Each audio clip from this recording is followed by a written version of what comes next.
Virus LSD yang menyerang sapi dan kerbau kini mengancam ternak di Kudus. Pasalnya virus ini cepat menyebar bahkan melalui lalat.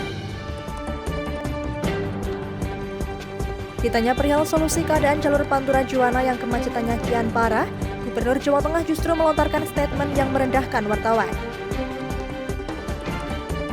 Wali Kota Solo Gibran Rakabuming Raka mengaku mendapat banyak pesan dari Megawati, namun Gibran memilih diam saat ditanya awak media.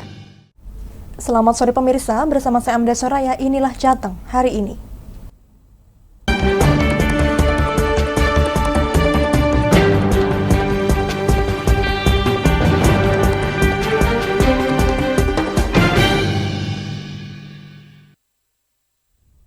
Kemacetan di Jalan Pantura Juwana Pati Rembang imbas dari perbaikan jembatan Juwana dan perbaikan jalan Batangan hingga kini terus terjadi setiap harinya. Para sopir truk mengeluh lantaran kemacetan yang terjadi mengular hingga 12 km dan membuat mereka terjebak kemacetan hingga 8 jam lamanya.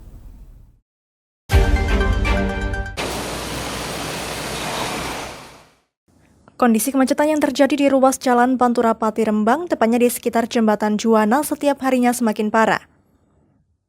Kondisi ini diperparah jika para sopir tidak sabar dan nekat mengambil arus sebaliknya hingga menyebabkan kemacetan yang tak dapat terhindarkan. Untuk mengurai kemacetan tersebut, Satlantas Polresta Pati menurunkan personel selama 24 jam secara bergantian. Menugaskan petugas jaga secara mobile untuk patroli hingga membangunkan dan memberikan kopi kepada sopir-sopir yang tertidur lantaran terlalu lama mengantri saat kemacetan berlangsung. Dalam hal ini, pihak kepolisian setempat juga telah berusaha dengan maksimal agar arus lalu lintas tidak tersendat parah. Upaya pengalihan arus terus dilakukan, imbauan demi imbauan juga terus digaungkan agar kemacetan ini tidak semakin parah hingga mengakibatkan dampak tersendiri bagi para pengguna jalan. Tim Lingkar TV juga sempat menanyakan terkait solusi kemacetan Juwana kepada Gubernur Jawa Tengah Ganjar Pranowo. Justru jurnalis kami Lingkar TV mendapatkan perlakuan yang tidak seharusnya saat melontarkan pertanyaan kepada Ganjar Pranowo.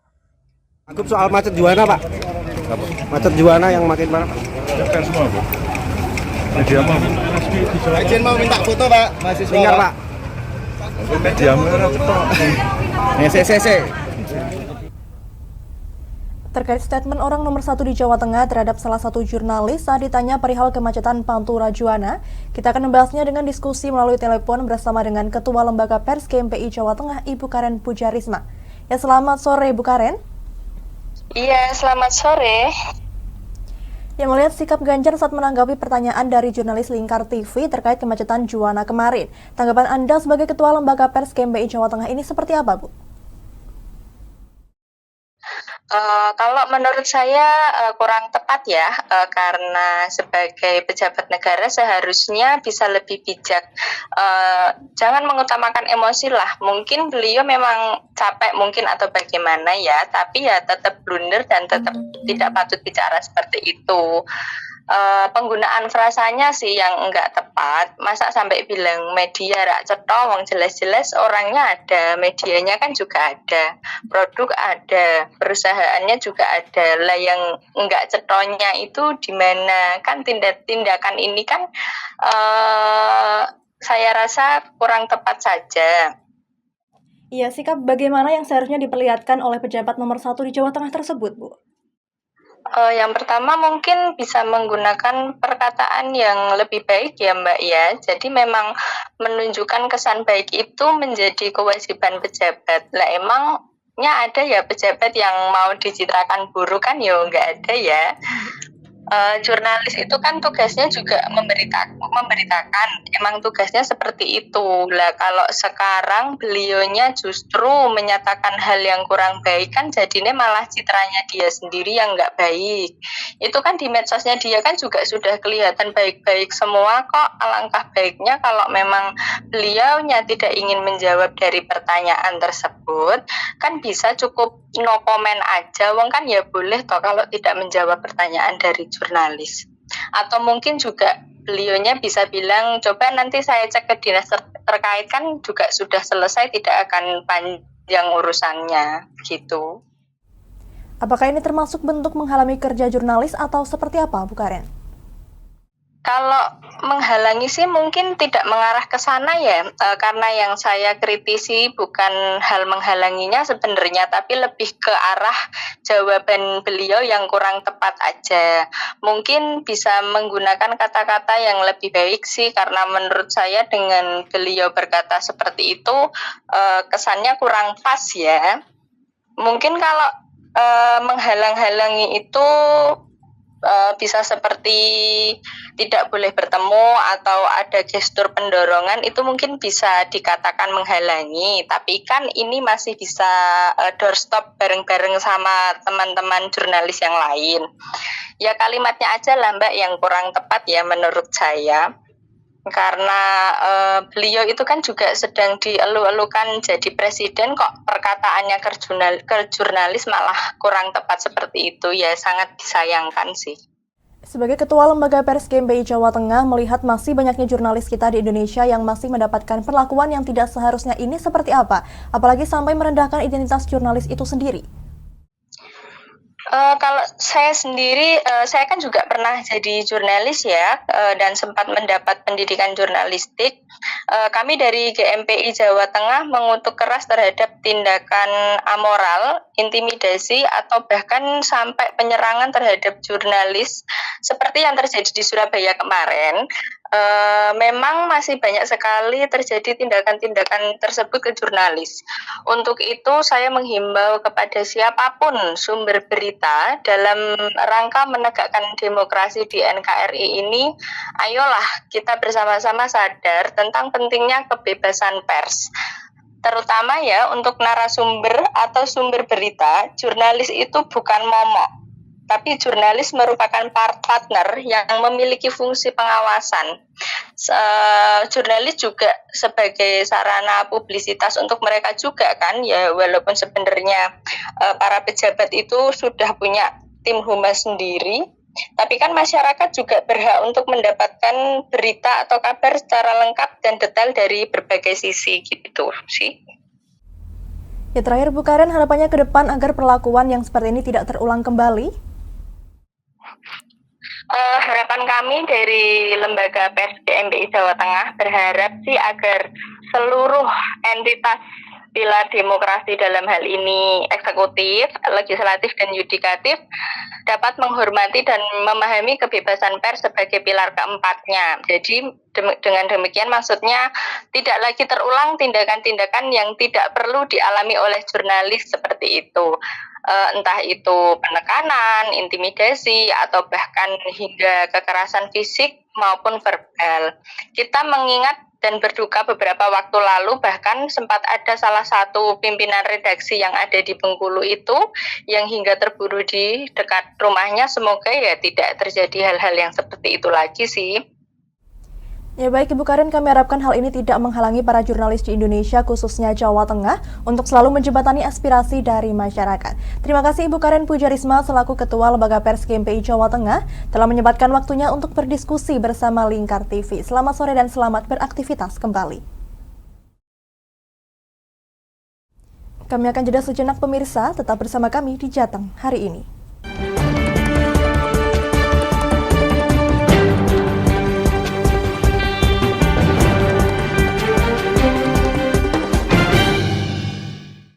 Berpuluh-puluh tahun kita bangsa Indonesia telah berjuang untuk kemerdekaan tanah air kita. Mengupas sejarah Indonesia yang penuh makna. Merdeka atau mati. Berbagai informasi sejarah yang ada di Indonesia, sejarah tradisional warisan bangsa. Semua terangkum dalam Aku Indonesia, setiap Senin sampai Sabtu jam 7 sampai jam 11 siang, hanya di Lingkar TV. Tidak hanya para pengguna, Polda Jateng beserta jajaran membasmi pengedar dan bandar yang cukup meresahkan. Puluhan pelajar dari SMP Negeri 1 Gringsing, Kabupaten Batang, Jawa Tengah, menjadi korban pencabulan oleh oknum guru agama setempat. Merangkum semua peristiwa sebagai berita yang penuh fakta. Bersama Amanda Soraya, inilah Jateng hari ini, setiap Senin hingga Sabtu jam 9 malam, hanya di Lingkar TV.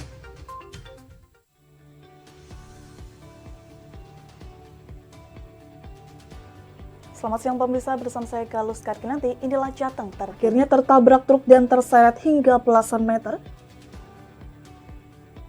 Informasi-informasi terkini akan kami sajikan untuk Anda dalam Jateng Terkini setiap jam 12 malam hanya di Lingkar TV. Oke, kembali lagi di Ngobrol Inspirasi. Kini Kak Uns akan menemani sore Anda dengan topik-topik yang menarik. Adik, kita tak selamanya indah, adik. Kayak gitu ya. Ngopi, ngobrol inspirasi setiap hari Selasa jam 3 sore hanya di Lingkar TV.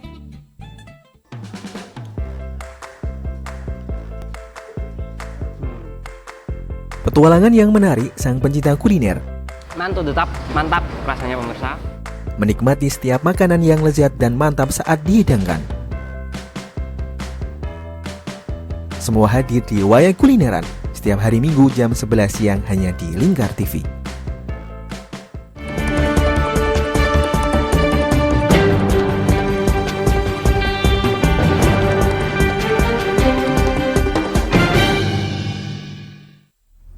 Masih bersama Jateng hari ini pemirsa. Merebaknya virus lumpy skin disease di sekitaran Karisidenan Pati membawa kekhawatiran tersendiri bagi para pemilik ternak di wilayah Kabupaten Kudus. Seiring dilakukannya vaksinasi penyakit mulut dan kuku, sebanyak 9 hewan ditemui memiliki indikasi dijangkit virus LSD. Setelah diambil sampel darah, swab, dan dikerok, 9 hewan tersebut dinyatakan negatif.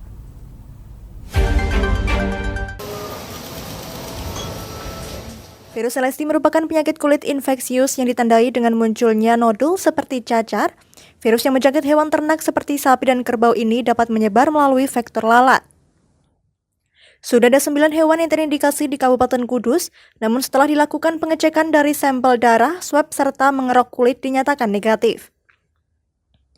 Temuan ini membawa kekhawatiran tersendiri mengingat kini juga sedang berjalan vaksin PMK dan penularan virus ini dianggap cepat serta dapat mengancam produktivitas ternak hingga kematian. Pihak Dinas Pertanian dan Pangan Kabupaten Kudus kini mulai melakukan penyisiran dan telah mengantongi 200 vaksin LSD. Hingga kini dari jumlah tersebut sudah disuntikan ke 120 ternak. Meski begitu jumlah tersebut dianggap belum memenuhi kebutuhan ternak di Kabupaten Kudus.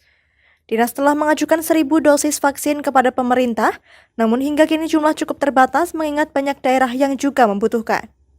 Itu sudah kita aplikasikan ke sapi perah yang di Kaliwungu juga itu. Ini kita hari ini tadi sudah dapat, berarti sudah dapat 29, ini nanti kita kerbau 17, ada di Jekulo sama Purworejo, di Purworejo sapi perah. Berarti hari ini rencana berapa total Pak yang di ini penyuntikan vaksin? Penyuntikan vaksin berarti sekitar 40-an lah. Para peternak diimbau untuk tetap menjaga kebersihan kandang ternaknya untuk meminimalisir adanya lalat yang hinggap. Upaya ini dapat mencegah terjangkitnya sebaran virus ini. Khawatir ya, semua ini kan sangat cepat terjangkit menular ya. Khawatir juga kalau sampai terjadi yang seperti dulu. Dan alhamdulillah dulu sih tidak ada ya, lewat aja. Kami sudah menjaga, mungkin memang dari yang paling terbaik itu peternak itu memang menjaga kesehatan di kebersihan ya, tentunya kebersihan untuk kesehatan makanan itu harus memang benar-benar tercukupi. Untuk diketahui vaksinasi difokuskan pada hewan ternak dengan jangka pemeliharaan panjang seperti sapi perah dan kerbau. Meski belum ada ternak yang terjangkit virus ini, pihak dinas berupaya memberikan vaksinasi ke ternak yang ada di Kabupaten Kudus. Dari Kudus, Mutia Parasti, Lingkar TV, melaporkan. Rapat paripurna DPRD Kudus kembali digelar. Pada masa sidang yang kedua ini dalam acara jawaban umum fraksi-fraksi terhadap 3 rancangan peraturan daerah pemerintah Kabupaten Kudus, serta jawaban DPRD atas pendapat Bupati Kudus terhadap 8 raperda prakarsa. Selain itu, raperda itu siap dirembuk di 3 panitia khusus yang telah dibentuk.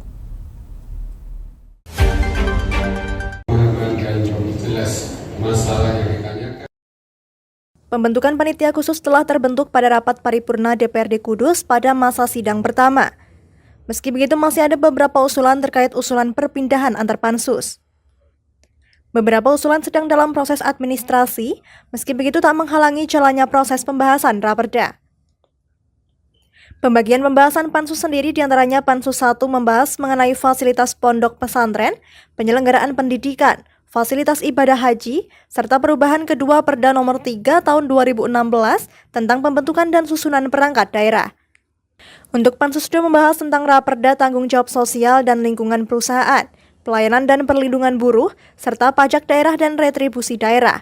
Sedangkan untuk Pansus 3 membahas tentang sumber daya air, pemberdayaan desa wisata, bantuan hukum bagi masyarakat miskin, serta perubahan Perda Nomor 4 Tahun 2014 tentang bangunan gedung. Hartopo berharap pembahasan ini nantinya turut melibatkan elemen masyarakat dan menyesuaikan dengan perkembangan yang ada. Ya, nanti diikuti aja. Yang tentunya tentunya harus update ya, sesuai dengan perkembangan sekarang ini ya. Harus disesuaikan. Nah, ini kan nanti juga ada public ini juga mengatakan semua masyarakat akan dimintai pendapat terkait masalah itu. Tapi tidak bisa serta-merta urusan eksekutif dan legislatif. Tapi masyarakat pun nanti sumbang syarat. Pembahasan Raperda ini nanti akan memakan proses yang panjang. Meski begitu, besar harapan proses perumusan yang detail serta mendalam sangat diperlukan. Sehingga rumusan Raperda ini bukan hanya sebagai produk hukum, namun bisa dijalankan dan diimplementasikan serta membawa dampak positif bagi masyarakat Kabupaten Kudus. Dari Kudus, Mutia Parasti, Lingkar TV, melaporkan. Jangan kemana-mana pemirsa, kami akan kembali usai jeda pariwara. Tetap bersama kami.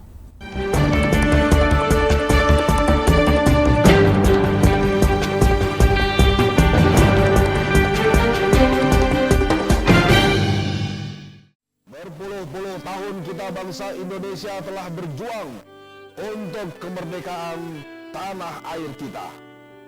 Mengupas sejarah Indonesia yang penuh makna. Merdeka atau mati. Berbagai informasi sejarah yang ada di Indonesia, sejarah tradisional warisan bangsa. Semua terangkum dalam Aku Indonesia, setiap Senin sampai Sabtu jam 7 sampai jam 11 siang, hanya di Lingkar TV. Tidak hanya para pengguna, Polda Jateng beserta jajaran membasmi pengedar dan bandar yang cukup meresahkan. Puluhan pelajar dari SMP Negeri 1 Gringsing, Kabupaten Batang, Jawa Tengah, menjadi korban pencabulan oleh oknum guru agama setempat. Merangkum semua peristiwa sebagai berita yang penuh fakta. Bersama Amanda Soraya, inilah Jateng hari ini, setiap Senin hingga Sabtu jam 9 malam, hanya di Lingkar TV.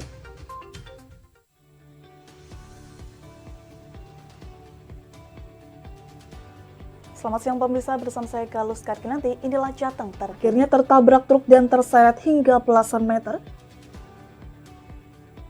Informasi-informasi terkini akan kami sajikan untuk Anda dalam Jateng terkini, setiap jam 12 malam hanya di Lingkar TV. Oke, kembali lagi di Ngobrol Inspirasi. Kini Kak Uns akan menemani sore Anda dengan topik-topik yang menarik. Adik, tak selamanya indah adik, kayak gitu ya. Ngopi, ngobrol inspirasi, setiap hari Selasa jam 3 sore hanya di Lingkar TV.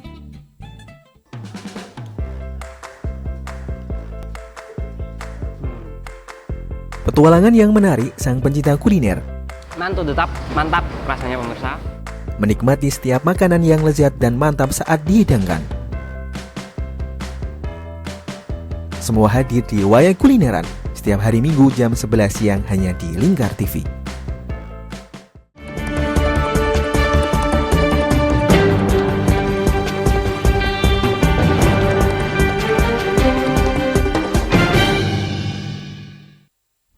Anda masih menyaksikan Jateng hari ini pemirsa. Pemerintah Provinsi Jawa Tengah melalui Dinas Perindustrian dan Perdagangan Provinsi Jawa Tengah mengungkapkan strateginya untuk meningkatkan jumlah pasar rakyat berstandar SNI di Jawa Tengah. Pemerintah Provinsi Jawa Tengah mengaku terus berupaya meningkatkan jumlah pasar rakyat yang berstandar setiap tahunnya.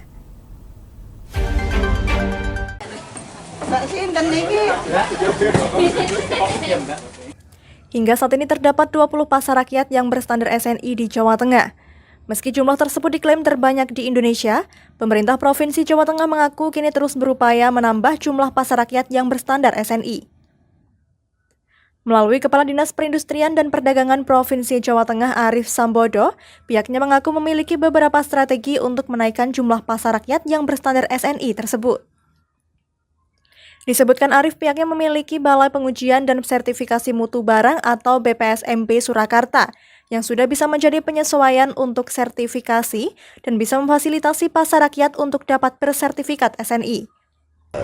Salah duanya itu kita tentu terus melakukan sosialisasi tentang bagaimana sih SNI itu seperti apa. Kita langsung secara kontinu kita lakukan hal seperti itu kepada pengelola pasar, termasuk Mas, karena SNI itu ada masa berlakunya 4 atau 5 tahun saya lupa itu, maka ketika sudah ber-SNI mereka juga wajib untuk nantinya secara mandiri gitu ya, untuk mengajukan perpanjangan SNI. Nanti akan ada surveyor begitu untuk menilai apakah ini masih ber-SNI, ketika iya ya nanti diperpanjang. Hingga kini sudah ada 20 pasar rakyat di Jawa Tengah yang sudah berstandar SNI. Jumlah itu dikatakan pemerintah Provinsi Jawa Tengah sebagai jumlah terbanyak se-Indonesia. Dikatakan Kepala Dinas Perindustrian dan Perdagangan Provinsi Jawa Tengah Arif Sambodo, pasar yang berstandar SNI harus memenuhi unsur zonasi jenis dagangan, memiliki sanitasi, ruang laktasi, serta memiliki ruang pertemuan dan lain-lain. Dari Semarang, Fajar Mukti, Lingkar TV, melaporkan. Wali Kota Solo Gibran Rakabuming Raka mengaku mendapatkan banyak pesan dari Ketua Umum Partai Demokrasi Indonesia Perjuangan atau PDIP Megawati Soekarno Putri saat bertemu di Semarang Senin 30 Januari 2023. Nanti follow up dari Mas Wali sendiri, dari Pemkot seperti apa? Ya, nanti akan saya... Sebagaimana diketahui pada Senin 30 Januari 2023, Wali Kota Solo Gibran Rakabuming Raka dan Megawati sama-sama menghadiri pelantikan Wali Kota Semarang Heverita Gunaryanti Rahayu. Sebelum keberangkatannya dari Balai Kota Solo ke Semarang beberapa waktu lalu, Gibran bahkan mengaku turut menjemput Megawati di Bandara Jenderal Ahmad Yani, Semarang. Meski demikian, saat ditemui di Balai Kota Solo pada Selasa siang, Gibran enggan mengungkap lebih lanjut terkait pesan Megawati dan pembicaraan mereka. Kita akan ikut kompetisi. Bisa menang, bisa kalah. Tidak ada kewajiban untuk memilih. Mas, digandeng terus ya Mas? Sama Bu Mega kemarin digandeng terus. Simbol Mas. Digandeng terus. Gibran hanya menyebut bahwa pesan dari Megawati itu sebagai sebuah rahasia. Saat ditanya apakah ada pembahasan dengan Megawati terkait persiapan untuk maju pemilihan kepala daerah atau pilkada, Gibran juga enggan menjawabnya. Dari Solo, Raditya Hermansyah, Lingkar TV, melaporkan. Wali Kota Solo Gibran Rakabuming Raka mengungkapkan dalam pertemuannya dengan Ketua Umum PDIP Megawati Soekarno Putri di Semarang pada Senin lalu, sempat membahas Kaisang Pangarep yang diisukan tertarik terjun ke dunia politik.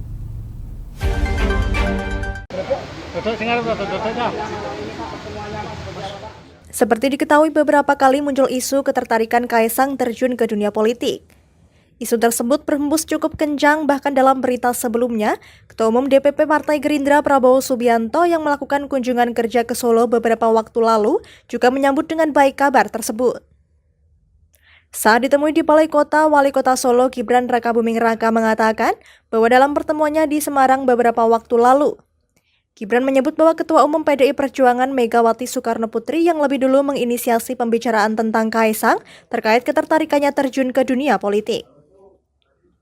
Namun saat ditanya topik yang dibicarakannya dengan Megawati seputar Kaisang tersebut, Gibran justru enggan menyampaikannya. Begitupun saat ditanya apakah Megawati akan membuka pintu untuk Kaisang bergabung dengan PDIP, atau apakah Kaisang sudah menemui Megawati dan menyatakan niat bergabung dengan PDIP, Gibran hanya meminta awak media menanyakannya langsung kepada Kaisang. Yang menginisiasi pembicaraan itu. Menanyakan gitu. Mas Kaisang nggak bisa begitu?